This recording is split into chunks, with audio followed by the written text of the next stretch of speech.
എല്ലാവരും പുതിയ ടെക്നോളജീൻ്റെ പുറകെയാണ്. മറ്റ് ഗാഡ്ജറ്റ്സും കാര്യങ്ങളൊക്കെ നോക്കുമ്പോൾ അവരെല്ലാം പുതിയത് വേണം, ബ്രാൻഡഡ് വേണമെന്ന് ആഗ്രഹിക്കുന്നു. പക്ഷേ ചികിത്സയുടെ കാര്യം എത്തുമ്പോൾ അത് മാറുകയും ചെയ്യും. രോഗികൾക്ക് എപ്പോഴും ഉണ്ടാകുന്ന ഒരു സംശയമാണ്, ഈ മരുന്നുകൾ കഴിച്ചിട്ടല്ലേ എനിക്ക് കിഡ്നീൻ്റെ പ്രശ്നം വന്നത് എന്നുള്ളത്.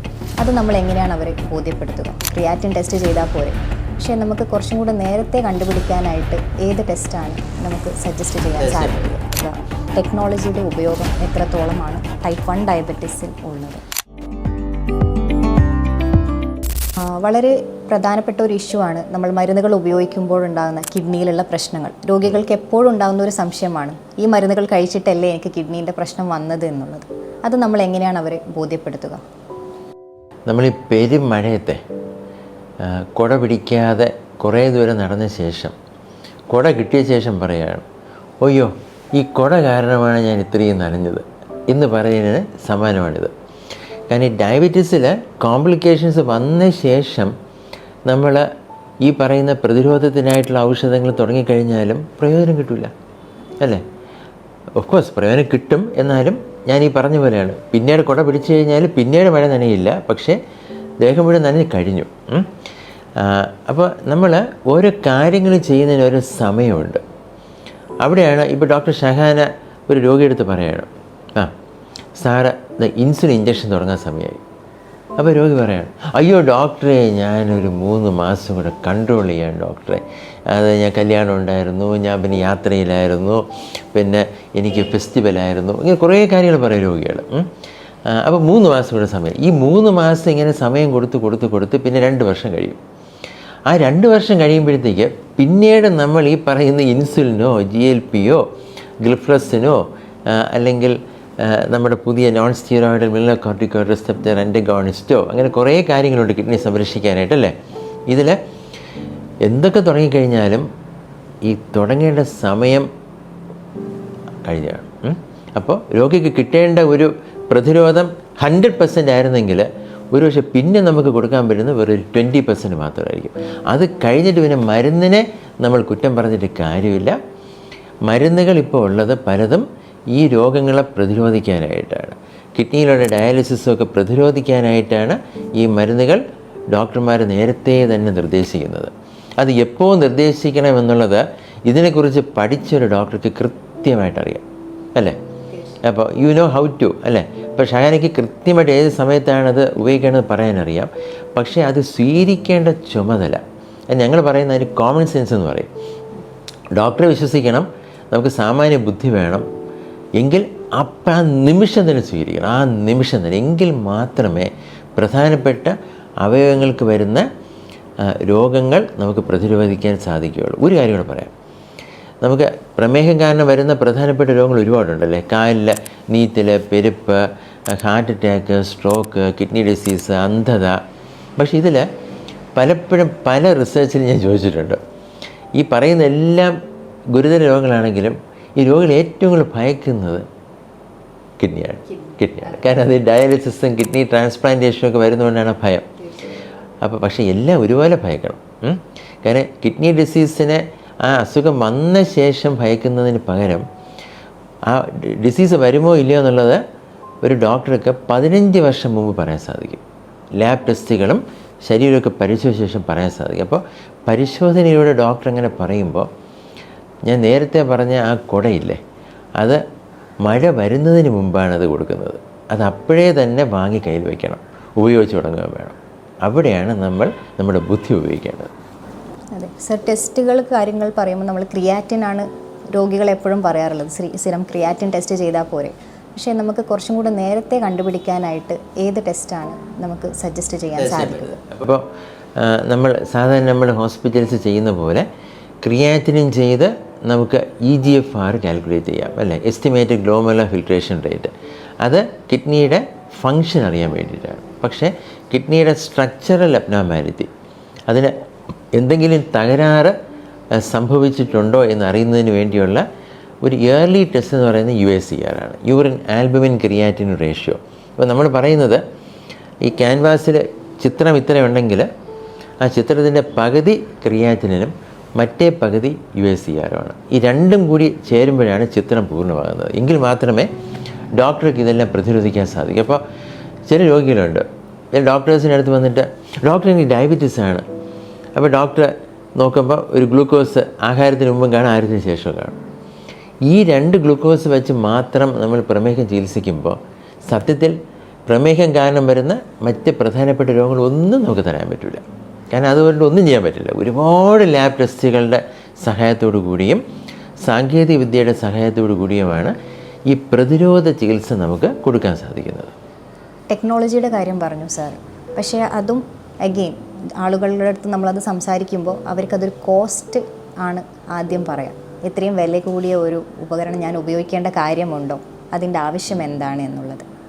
നമ്മളിപ്പോൾ ഒരു വാഹനം വാങ്ങിക്കാൻ വിചാരിക്കുക അല്ലേ. അപ്പോൾ ഒരു വാഹനം വാങ്ങിക്കുമ്പോഴത് നമുക്ക് പണ്ടൊക്കെ നമ്മളൊരു കാർ വാങ്ങിക്കുന്നത് അല്ലെങ്കിൽ ഒരു സ്കൂട്ടർ വാങ്ങിക്കുന്നത് ഒരു സഞ്ചരിക്കാൻ വേണ്ടി മാത്രം. പക്ഷേ ഇപ്പം നമുക്കറിയാം യൂട്ടിലിറ്റി കൂടാതെ ആ ഒരു വാഹനം വാങ്ങിക്കുമ്പോഴത്തേക്ക് അതിൽ കംഫർട്ട് വേണം. ഓക്കെ, പക്ഷേ യൂട്ടിലിറ്റിയും കംഫർട്ടിനേക്കാളും ഏറ്റവും ആവശ്യം ഒരു വാഹനത്തിന് എന്താണ്? സേഫ്റ്റിയാണ്, സുരക്ഷിതത്വമാണ്. അപ്പോൾ സേഫ്റ്റി എന്ന് പറയുന്ന ആ ഒരു പ്രതിഭാസം, ആ കമ്പോണൻറ്റ്, അതിന് കോസ്റ്റ് കൂടുതലായിരിക്കും.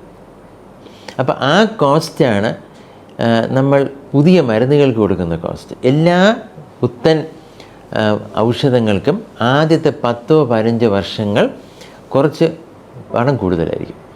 അതുപോലെ സാങ്കേതിക വിദ്യകളും അത് പുതിയതാണെങ്കിൽ അല്പം പണം കൂടുതലായിരിക്കും. നമുക്കൊരു 5 വർഷം മുമ്പുള്ള ഒരു പഴയ ഫോണ് നമുക്ക് വില പറഞ്ഞ് കിട്ടൂലേ? ആരെങ്കിലും വാങ്ങിക്കുമോ? ഇപ്പോൾ എനിക്കറിഞ്ഞൂടാ. എല്ലാവരും പുതിയ ടെക്നോളജീൻ്റെ പുറകെയാണ്. മറ്റ് ഗാഡ്ജറ്റ്സും കാര്യങ്ങളൊക്കെ നോക്കുമ്പോൾ അവരെല്ലാം പുതിയത് വേണം, ബ്രാൻഡഡ് വേണമെന്ന് ആഗ്രഹിക്കുന്നു. പക്ഷേ ചികിത്സയുടെ കാര്യം എത്തുമ്പോൾ അത് മാറുകയും ചെയ്യുന്നു. അവിടെയാണ് നമ്മൾ സൂക്ഷിക്കേണ്ടത്. നമ്മൾ 5-10 വർഷം പഴക്കമുള്ള ഒരു ഫോൺ വാങ്ങില്ല എന്ന് പറയുന്നത് പോലെ നമ്മൾ അത് വളരെ നല്ല ഫോണാണെങ്കിൽ വാങ്ങിച്ചോളൂ, കുഴപ്പമില്ല. പക്ഷേ നമ്മുടെ സ്വന്തം ആരോഗ്യം അല്ലേ, ദാറ്റ് ഈസ് മോസ്റ്റ് പ്രഷ്യസ്. ഈ ലോകത്ത് അതിൽ കൂടുതൽ വേറെ എന്തുകൊണ്ട്? നമ്മുടെ ആരോഗ്യത്തെക്കാളും കൂടുതൽ പ്രഷ്യസ് ആയിട്ടുള്ള വേറെ എന്തുകൊണ്ട് ഈ ലോകത്ത്? അതാണ് ഏറ്റവും പ്രധാനം നമുക്ക് എല്ലാവർക്കും അല്ലേ. അതിനു വേണ്ടി നമ്മൾ എന്തെങ്കിലും മരുന്നുകളോ സാങ്കേതിക വിദ്യയോ നമ്മൾ തിരഞ്ഞെടുക്കുമ്പോൾ അത് ഏറ്റവും നല്ലത് തന്നെ ആയിരിക്കണം, ഒരു സംശയക്കാര്യത്തിലില്ല. അവിടെ ബിസിനസ്സല്ല നോക്കേണ്ടത്. കാരണം ചില ബിസിനസ്സുകാർ വരുമ്പോഴത്തേക്ക് നമ്മൾ പറയും പഴയ മരുന്നുണ്ട്, പുതിയ മരുന്നുണ്ട്. അപ്പോൾ അതിൽ പകുതി പേര് ഒരു ഡോക്ടറെ എനിക്ക് ഏറ്റവും നല്ലത് പുതിയതാണ് വേണ്ടതെന്ന് പറയും. വേറെ ചില ആൾക്കാർ എനിക്ക് കഷ്ടം തോന്നും, എനിക്ക് പഴയത് മതി എന്ന് പറയും. അപ്പോൾ അവർ വിചാരിക്കും ഈ മണലും നമ്മുടെ ചുടുകല്ലൊക്കെ വാങ്ങുന്ന പോലെ ഇതെന്തോ അതുപോലെയുള്ള എന്തോന്ന് വിചാരിക്കും. ഇതല്ല, ഇത് നമ്മളുടെ ആരോഗ്യത്തിന് വേണ്ടിയാണ്. അപ്പോൾ നമ്മുടെ ആരോഗ്യത്തിന് വേണ്ടി ഡോക്ടർ ഒരു 3-4 ചോയ്സ് തരുമ്പോഴത്തേക്ക് ആ ഡോക്ടർ ആ ചോയ്സ് തരുന്നത് തന്നെ നമ്മുടെ സാമ്പത്തിക സ്ഥിതിയും നമ്മളുടെ അറിവും നമ്മുടെ സാമാന്യ ബുദ്ധിയും ഉപയോഗപ്പെടുത്തി ഒറ്റയ്ക്കോ അല്ലെങ്കിൽ കുടുംബത്തിലെ മറ്റ് അംഗങ്ങളുമായിട്ട് ചേർന്നോ ഏറ്റവും നല്ല സാങ്കേതിക വിദ്യ ഔഷധങ്ങളും തിരഞ്ഞെടുക്കാൻ വേണ്ടിയിട്ടാണ്. അപ്പോൾ ആ തിരഞ്ഞെടുപ്പ് നമ്മളുടെ ബിസിനസ്സിനെയും നമ്മളുടെ ആരോഗ്യത്തെയും നമ്മളുടെ മനസ്സിൻ്റെയും ശരീരത്തിൻ്റെയും ഭാവിയിലുള്ള ശക്തിയെയും ബുദ്ധിയെയും ഒക്കെ സ്വാധീനിക്കുന്നൊരു തീരുമാനമായിരിക്കും. അതുകൊണ്ട് that is most important decision in your life. ഞാനൊരു കാര്യം ചോദിക്കട്ടെ, ഒരാൾക്ക് കിഡ്നിയുടെ അല്ലെങ്കിൽ ഹൃദയത്തിൻ്റെ രോഗം വരാതെ ചികിത്സിക്കുന്നതിലായിരിക്കുമോ താല്പര്യം, അല്ലെങ്കിൽ ഇതൊക്കെ വന്ന ശേഷം കിടപ്പിലായിട്ട് ചികിത്സിക്കുന്നതിനായിരിക്കും താല്പര്യം? തീർച്ചയായും വരാതെ നോക്കാനാണ് അവർ ശ്രമിക്കുക. അവിടെയാണ് സോഷ്യൽ മീഡിയയിലുള്ള ഒരുപാട് തെറ്റായ ഇൻഫർമേഷൻസിൽ പലരും ഇപ്പോൾ കുടുങ്ങിപ്പോയത്. Always believe in innovations in modern medicine. Innovations in modern medicine only can help you, and that is meant for prolonging the lifespan, and these innovations are meant for maintaining the quality of life. അത് നഷ്ടപ്പെട്ടാൽ പിന്നെ എല്ലാം നഷ്ടപ്പെടും അല്ലേ. എല്ലാം ദൈവമാണ് എല്ലാം നിശ്ചയിക്കുന്നത്. പക്ഷേ ദൈവം നമുക്ക് ഇതുപോലെയുള്ള പുത്തൻ കാര്യങ്ങൾ തരുമ്പോൾ അത് കൃത്യമായ സമയത്ത് അത് സ്വീകരിക്കാനും കൂടെ ശ്രമിക്കുക.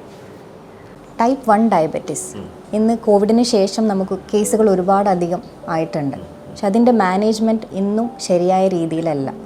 അതിൽ എങ്ങനെയാണ് നമുക്ക് ചികിത്സിക്കാൻ സാധിക്കുക? ടെക്നോളജിയുടെ ഉപയോഗം എത്രത്തോളമാണ് ടൈപ്പ് 1 ഡയബറ്റീസിൽ ഉള്ളത്? ടൈപ്പ് 1 ഡയബറ്റീസ് ഡോക്ടർ ഷഹാന ഇപ്പോൾ സൂചിപ്പിച്ചതുപോലെ നമുക്ക് ഒരു ലെവൽ ഓഫ് സാറ്റിസ്ഫാക്ഷൻ കുറവാണ് അതിൽ അല്ലേ. അത് ചികിത്സിക്കുന്നുണ്ടെങ്കിലും അത് പൊതുവെ അത് ചികിത്സിക്കേണ്ട വിധത്തിലല്ല അത് ചികിത്സിക്കപ്പെടുന്നത് എനിക്കറിയാതെ. ഇപ്പോൾ നമുക്ക് കേരളത്തിൽ ആകമാനം ഏകദേശം ഒരു 4000-5000 പേർക്ക് ടൈപ്പ് 1 ഉണ്ട്. അതിൽ ബഹുഭൂരിപക്ഷം കുഞ്ഞുങ്ങളാണ്. ഈ കണക്കുകളൊക്കെ നമുക്കറിയാം. പക്ഷേ 100 വർഷങ്ങൾക്ക് മുമ്പ് ഇൻസുലിൻ കണ്ടുപിടിക്കുന്നത് തന്നെ ടൈപ്പ് 1 ഡയബറ്റീസിന് വേണ്ടിയാണ്. പക്ഷേ ഇൻസുലിൻ കണ്ടുപിടിച്ചപ്പോൾ ടൈപ്പ് 1 ഡയബറ്റീസ് ഉള്ളവരുടെ ആയുസ് ഒരു 5-10 വർഷം ദീർഘിപ്പിച്ചു. അങ്ങനെ അത് ദീർഘിപ്പിക്കാൻ മാത്രമേ നമുക്ക് സാധിച്ചുള്ളൂ. പക്ഷേ നോർമലാക്കാൻ സാധിച്ചില്ല. അപ്പോൾ ഈ ഇൻസുലിൻ അല്ലെങ്കിൽ കണ്ടിന്യൂസ് ഗ്ലൂക്കോസ് മോണിറ്ററിംഗ് ഡിവൈസസ് ഉപയോഗിക്കുമ്പോൾ ടൈപ്പ് 1 പ്രമേഹ രോഗികളായ കുഞ്ഞുങ്ങളുടെ ആയുസ് നമ്മൾ നോർമൽ, ഈ രോഗമില്ലാത്തവർക്ക് സമാനമായിട്ട് ആക്കി തീർക്കാനായിട്ട് നേരത്തെ സൂചിപ്പിച്ചതുപോലെ സാങ്കേതിക വിദ്യ ഒപ്പമുണ്ടെങ്കിൽ മാത്രമേ സാധിക്കുകയുള്ളൂ. So you have to integrate smart technologies within your diabetes practice. അപ്പോൾ ആ പ്രാക്ടീസിൽ ഡോക്ടേഴ്സ് ഈ സാങ്കേതിക വിദ്യ എങ്ങനെയാണ് ഉൾപ്പെടുത്തുന്നത്, അതുപോലെ തന്നെ രോഗികൾ, നമ്മുടെ പ്രിയപ്പെട്ട കുഞ്ഞുങ്ങളും അവരുടെ മാതാപിതാക്കളും ഇത് പഠിച്ച് മനസ്സിലാക്കി ആ ചികിത്സയിൽ അത് ഉൾപ്പെടുത്തണം. ഇവിടെയാണ് നമുക്ക് വലിയൊരു തടസ്സം നിലനിൽക്കുന്നത്, അല്ലേ? അതായത് സാമ്പത്തികം, അല്ലേ? അത് വലിയൊരു ഒരു മതിൽ തീർത്തിരിക്കുകയാണ്. ഈ പറയുന്ന സാമ്പത്തിക ശേഷി പലർക്കുമില്ല. കാരണം ഇത് വളരെ കൂടുതൽ ചിലവാണ് ഇതിന് വരുന്നത്. പക്ഷേ സാധിക്കുന്ന വിധത്തിൽ എങ്ങനെയെങ്കിലുമൊക്കെ ഇത് അത്യാവശ്യം നന്നായിട്ട് ചികിത്സിക്കാനായിട്ട് നമുക്ക് സാധിക്കണം. അത്ര എനിക്ക് പറയാൻ പറ്റും. പക്ഷേ സമീപ ഭാവിയിൽ കുറച്ചുകൂടി നല്ല സംവിധാനങ്ങൾ ഇവിടെ വന്നെത്താനുള്ള സാധ്യത ഞാൻ കാണുന്നുണ്ട്. പക്ഷേ തൽക്കാലം ഇൻസുലിൻ പമ്പോ ഓട്ടോമാറ്റഡ് ഇൻസുലിൻ ഡെലിവറി ഡിവൈസസോ ഒന്നും പ്രയോജനപ്പെടുത്താൻ സാധിക്കുന്നില്ല എങ്കിൽ കൂടിയും കണ്ടിന്യൂസ് ഗ്ലൂക്കോസ് മോണിറ്ററിങ്ങിലും മിനിമം കണ്ടിന്യൂസ് ഗ്ലൂക്കോസ് മോണിറ്ററിങ്ങിലും ഉൾപ്പെടുത്താൻ നമുക്ക് സാധിക്കണം. സാറിൻ്റെ ഇത്രയും വിലയേറിയ സമയം നമുക്ക് വേണ്ടി ചെലവഴിച്ചതിൽ ഒരുപാട് സന്തോഷമുണ്ട്. Thank you so much. അപ്പോൾ ഇനി വീണ്ടും നമുക്ക് അടുത്തൊരു എപ്പിസോഡിൽ കാണാം. അതുവരെ താങ്ക് യു. തീർച്ചയായും അടുത്തൊരു എപ്പിസോഡിൽ കാണാം. പറ്റുമെങ്കിൽ ലൈവായിട്ട് നമുക്ക് ഇൻട്രാക്ട് ചെയ്യാം. Thank you.